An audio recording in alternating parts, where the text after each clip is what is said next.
O Conselho Nacional de Justiça, pela primeira vez, e eu vivi isso de dentro, conferiu ao Supremo uma autoridade que ele não tinha sobre o sistema judiciário. Então, por simetria, qual é o passo seguinte? Não é contratar uma consultoria nova para fazer um novo plano. O desafio é concretizar o plano que existe. Foi nisso que nós trabalhamos. E nisto, ou derivado disto, nós elaboramos uma proposta e enviamos à Casa Civil, em que nós sugerimos, por emenda constitucional, a criação de um Conselho Nacional das Polícias e de uma Corregedoria Nacional das Polícias. Para aí nós termos um sistema nacional normativo, mandatório, articulado, como existe no SUS e como existe no Poder Judiciário. Esse é o passo certo.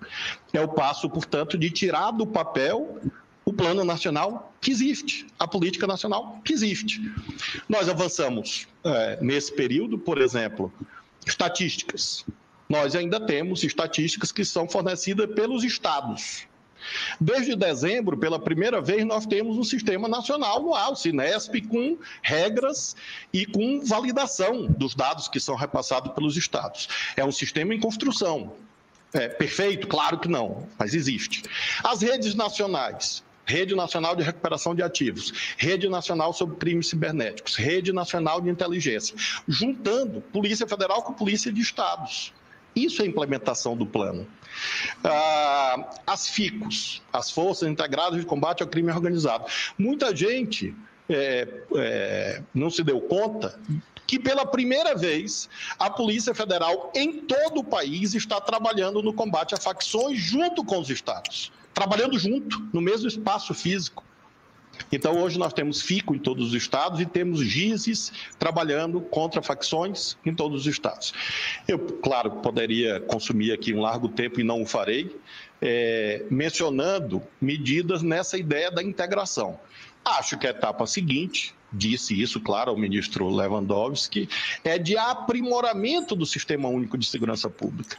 E não desse debate falso de que o Brasil não tem uma política nacional. Tem. Que o Brasil não tem plano nacional. Tem. E de altíssima qualidade. E eu não estou falando apenas do nosso governo. Vejam, eu estou falando da política nacional aprovada no governo Temer. Ministro Raul Jungmann. Eu estou falando de lá, porque nós não disputamos paternidade. Nós disputamos resultados a favor da população. Esse é o caminho. Se fosse, que não será, com a graça de Deus, essa ideia de reescrever, fazer tudo de novo, nós não vamos enfrentar o problema, que é o problema de Sua Excelência, o povo que está perdendo o seu celular no ponto de ônibus. Só é possível enfrentar o roubo ou furto de celular no ponto de ônibus enfrentando as facções. Por que aumentou o roubo e furto de celular ao ponto de nós fazermos o programa Celular Seguro? Isso está articulado à dinâmica do crime organizado e de pagamento de dívida de droga. Por isso que aumentou. Então, o tema principal do país, combate às facções. Descapitalização, fronteira, controle de armas que nós fizemos. Quem foram os principais adversários da política que nós fizemos aqui? Aqueles que ganhavam dinheiro, por exemplo, com armamentismo irresponsável. Então, esses passos foram dados e isso que nós dividimos com o ministro Lewandowski. O secretário Tadeu tem conversado com o novo secretário, Sarrubo, aliás, uma excelente escolha. É uma pessoa do Ministério Público muito reconhecida, muito respeitada, muito capaz, é amigo do Tadeu, é meu amigo também.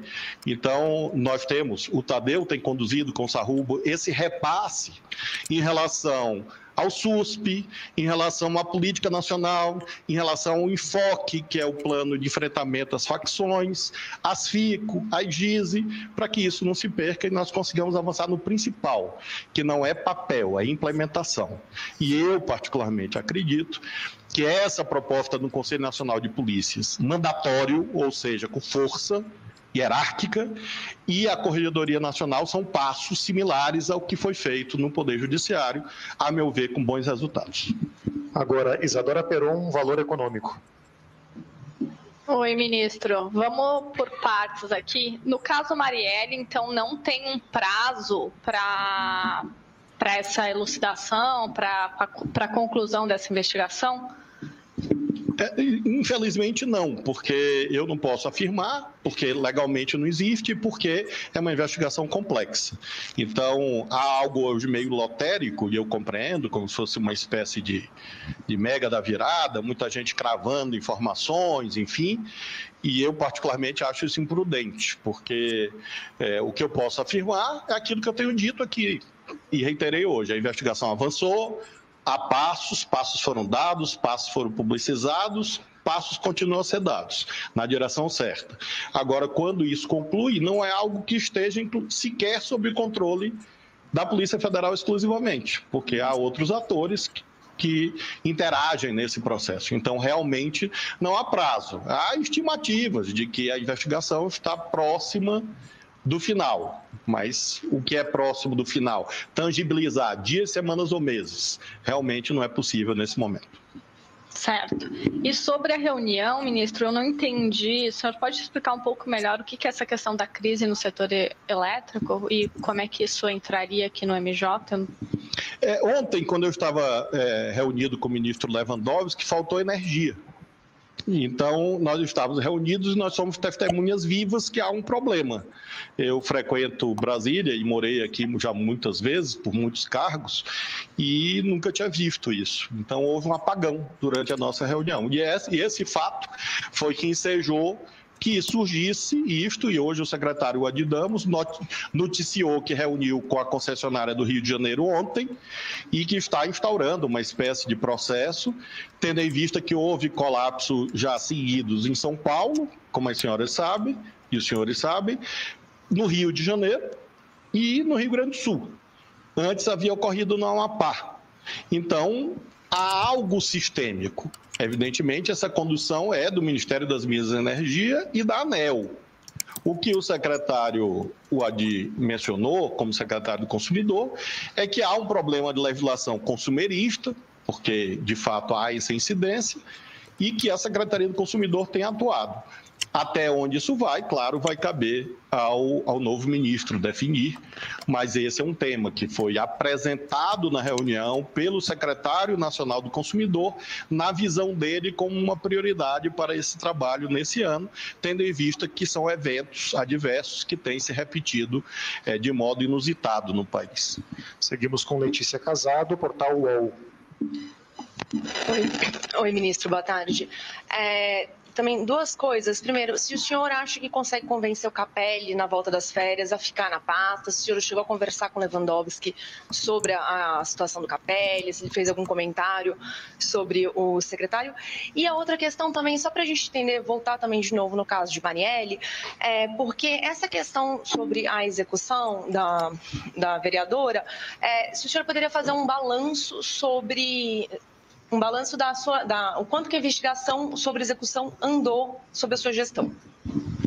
É muito importante lembrar que quando nós assumimos essa investigação não estava sob a autoridade da Polícia Federal, houve uma construção jurídica e administrativa que resultou num ato meu, com base na Lei 10.446 de 2002, que permitiu que a Polícia Federal passasse a atuar. Então, o primeiro saldo é esse. Legitimamente, com base na Lei 10.446 de 2002, a Polícia Federal passou a atuar no caso. Em segundo lugar, essa atuação não se dá de modo dissociado do Ministério Público do Rio de Janeiro.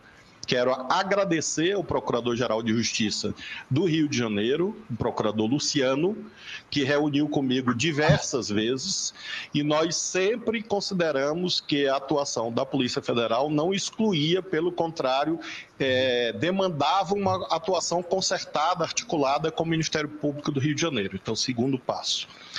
Terceiro passo, houve uma recuperação de provas que estavam... naquele momento, ainda numa análise preliminar, e essa reanálise de provas resultou na delação do Elcio. E essa delação do Elcio confirma a autoria material imediata. Lembremos que até a delação do Elcio, a tese de defesa era de negativa de autoria. Então, a delação do Elcio, com provas de corroboração, lembremos que a delação não é um meio de prova absoluto e é necessário que haja provas de corroboração. Nesse caso, cito um exemplo. A identificação pela Polícia Federal do Rio de Janeiro do recibo do táxi que constava da delação, para citar um exemplo. Então, Letícia, em suma, são passos concretos que estão documentados nos autos. Então, você vai me perguntar, e o que mais? Eu não sei te dizer, porque eu nunca olhei inquérito nenhum aqui na polícia, no Ministério da Justiça, nunca. Eu nunca conversei com um delegado que preside inquérito para ele me dizer o que vai fazer ou eu dizer a ele. Sempre autonomia plena da Polícia Federal, técnica, no que se refere ao seu trabalho jurídico. Então, esses exemplos são fatos já ocorridos, fatos já documentados e são coisas objetivas, que não existiam, que passaram a existir. Eu espero que o encadeamento de outros atos de investigação resulte naquilo que todos nós desejamos, que é a elucidação desse caso. Faço questão de mencionar que essa investigação não está separada de um conjunto de outras providências no Rio de Janeiro. O Rio de Janeiro e outros estados, claro, mas menciono o Rio, é marcado hoje pela existência de um bloco criminoso, de um ecossistema criminoso. E quando você investiga um caso, você está investigando outros 10, outros 20 ou outros 30 ao mesmo tempo. E é disso que nós estamos falando. Ou seja, o caso Marielle é relevante em si, mas ele é relevante porque ele está articulado com outros temas. Não me cabe fazer análise, cabe às senhoras e senhores. Mas vejam a quantidade de prisões, apreensões, busca de armas, etc., que houve nesse período, de 2023 para cá. E que mostra concretamente de que existe um conjunto de ações visando a enfrentar o crime organizado no Rio de Janeiro. Eu espero que o caso Marielle seja mais um exemplo virtuoso. Não posso prever, não posso dizer, não me cabe, mas, como eu disse, eu tenho total confiança na Polícia Federal do Brasil, que é uma das melhores do mundo. E isso é reconhecido em todos os fóruns internacionais, pelo Interpol, e a equipe que está lá, que eu não conheço, é uma equipe que está dedicada ao caso. Então, foram passos objetivos, não foi uma mera declaração de intenções, foram atos jurídicos. O que me cabia fazer foi aquilo que genericamente se chama de federalização. Então, foi feita uma federalização pactuada, que não é aquela prevista na Constituição, mas houve a entrada da Polícia Federal sem romper liames de colaboração com quem estava à frente do caso e continua atuando no caso. No caso, o Ministério Público do Rio de Janeiro, outras polícias, há provas colhidas pela Polícia Civil do Rio, a atuação do Ministério Público Federal, essa cooperação que eu acho que tem grande chance de finalmente desvendar esse crime. O Capelli. O Capelli, de fato, não foi um assunto tratado, porque o ministro Lewandowski não tratou desse assunto, tampouco eu, claro. Ele tem total autonomia dada pelo presidente da República de compor a sua equipe. Eu tenho certeza que o secretário Capelli, em breve, estará trabalhando em outro lugar. Agora, qual é esse lugar? Acho que só ele, Capelli, sabe, algo a questionar ele, mas certamente creio que a presença dele aqui no Ministério da Justiça está concluída e eu quero, de público, registrar o quão importante ele foi e desfazer uma mitificação de que ele teve, no período mais recente, um protagonismo porque eu estava fazendo campanha para ele. Isso é invenção. Na verdade, eu sempre deleguei tarefas, sempre, lembremos desde o 8 de janeiro, portanto não tinha nada a ver com campanha. Ele é um secretário executivo de altíssima eficiência, que fez com que, junto com a nossa equipe, nós tivéssemos quase 100% de execução orçamentária no ano passado, 99,8% do nosso orçamento foi executado, e, ao mesmo tempo, tivesse essa presença em projetos fundamentais. Então, ele prestou grandes serviços a mim, à minha equipe, ao Ministério da Justiça e ao país. Esse é o mais importante. Tenho certeza que ele, que já exerceu vários cargos, em breve estará exercendo outra missão em outro lugar. Seguimos com Isabela Camargo, Globo News. Ministro, queria perguntar para o senhor daquilo que não será completado, que o senhor gostaria que o Lewandowski pudesse dar seguimento. O senhor tem falado bastante da questão da integração das polícias. Queria destacar um assunto que foi pauta nossa semana passada, câmeras corporais. Vai concluir no mesmo dia que o senhor deixa o Ministério. O senhor acha que é possível deixar um texto encaminhado? Esse vai ser um assunto para o Lewandowski. Se o senhor gostaria de citar algum outro projeto que ficaria feliz de ver que tivesse sequência? Você mencionou um deles, que é esse tema da letalidade policial. Nós já tivemos uma diminuição em 2023. Depois, no momento próprio, a nova equipe vai apresentar dados de letalidade policial no Rio de Janeiro, por exemplo, que são dados importantes de redução de letalidade policial num certo período no Rio de Janeiro, mostrando que é possível, sim, reduzir a letalidade policial.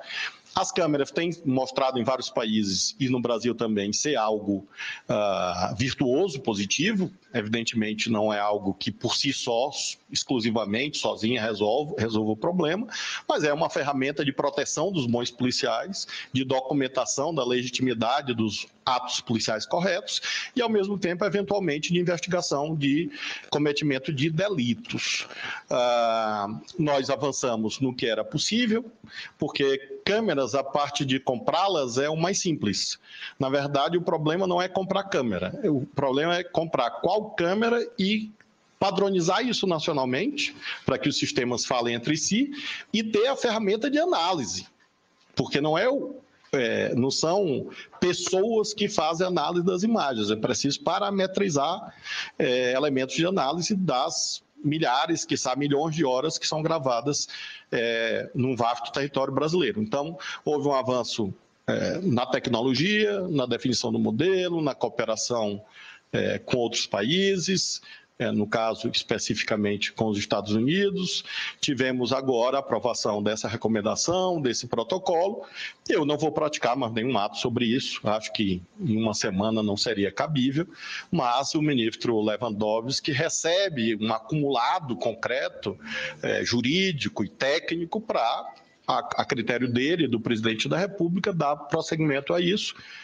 E menciono, Isabela, também a temática que já referi, da implementação da política nacional, da concretização do plano, especialmente com esse olhar relativo ao crime organizado. O ministro Lewandowski tem tratado do assunto, como disse, indicou uma ótima pessoa para ser o secretário nacional, mesmo que eventualmente amanhã eles tomem decisões com as quais eu não guardaria concordância, eventualmente, faz parte da vida humana, mas acho que eles vão nesse caminho.